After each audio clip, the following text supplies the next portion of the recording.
नमस्कार। आज हम चेतना की गहराइयों में उतरने वाले हैं और ये समझने वाले हैं कि कैसे एक बहुत ही साधारण सी लगने वाली ध्वनि ओम हमें खुद को पहचानने के सबसे बड़े रहस्य तक ले जा सकती है। चलिए शुरू करते हैं ये सफर। देखिए, ये सिर्फ कोई किताबी ज्ञान नहीं है, ये असल में एक बदलाव का सफर है।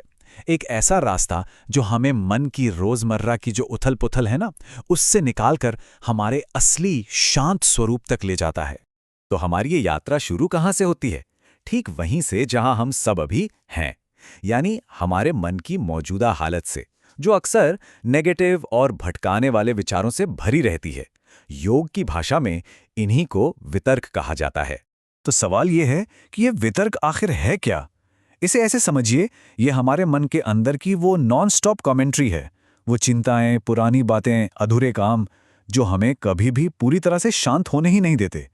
ये हमारे अंदर का वो शोर है जो लगता है कभी थमेगा ही नहीं। और ये वितर्क पता है कई रूपों में आता है।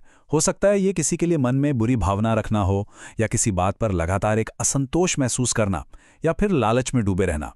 ये सारे के सारे विचार हमारे मन की शांति को भंग कर देते हैं और एक तरह का मानसिक बोझ बन जाते हैं।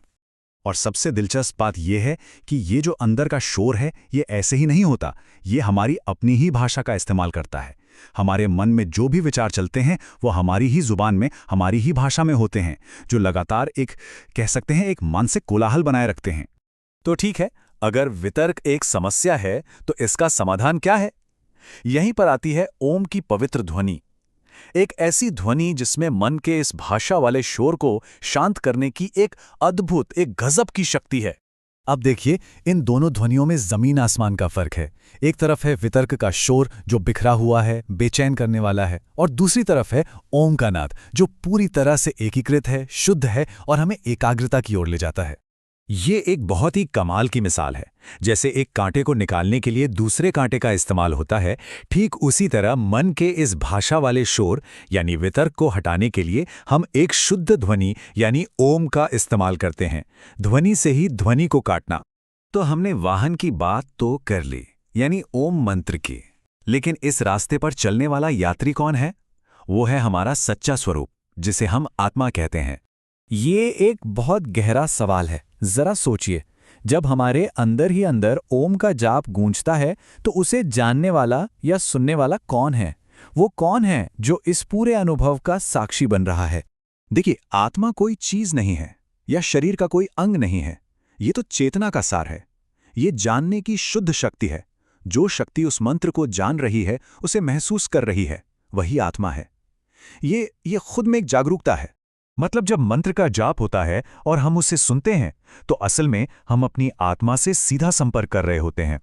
हमारा जानना ही हमारी आत्मा का सबसे बड़ा प्रमाण है। और अब यहां से एकीकरण की प्रक्रिया शुरू होती है। ये वो स्टेज है जहां मंत्र का जाप करने वाला यानी ज्ञाता और स्वयं मंत्र यानी ज्ञेय, ये दोनों एक होने लगते हैं। तो ये होता कैसे है? मोटे तौर पर 3 चरणों में। सबसे पहले आत्मा अपनी पूरी जानने की शक्ति को ओम की ध्वनि पर लगा देती है। फिर जैसे जैसे मंत्र मन में स्थापित होता है, हमारा ये जानना शुद्ध होता जाता है और आखिर में हमारा ये टूटा फूटा खंडित जानना ईश्वर के अखंड जानने के साथ एक होने लगता है।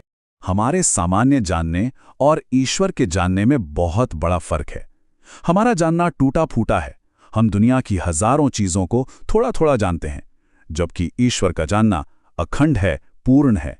वो सिर्फ अपने स्वरूप को यानी खुद जानने को ही जानता है, शुद्ध और शांत।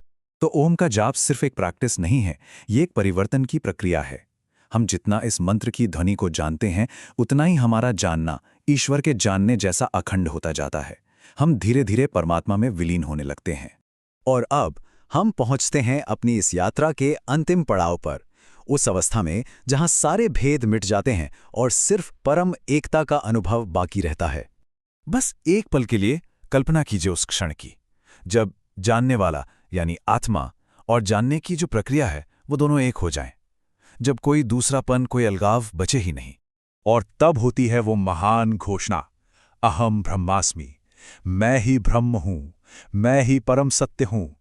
ये वो अवस्था है जहां व्यक्तिगत आत्मा और परम सत्य के बीच का जो पर्दा है वो हमेशा के लिए हट जाता है और ये अनुभव होता है कि मैं और वो कभी अलग थे ही नहीं, एक ही थे। इस पूरी यात्रा का सार बस यही है। ईश्वर कोई बाहर खोजने वाली सत्ता नहीं, बल्कि हमारी अपनी शुद्ध चेतना, हमारे जानने का स्वभाव ही ईश्वर है। सच तो यह है, हमारा जानना ही ईश्वर है। तो क्या जानने की ये जो अखंड शांत धारा है, यही वो परम शांति है जिसकी तलाश हम सभी को है? इस पर विचार जरूर कीजिएगा।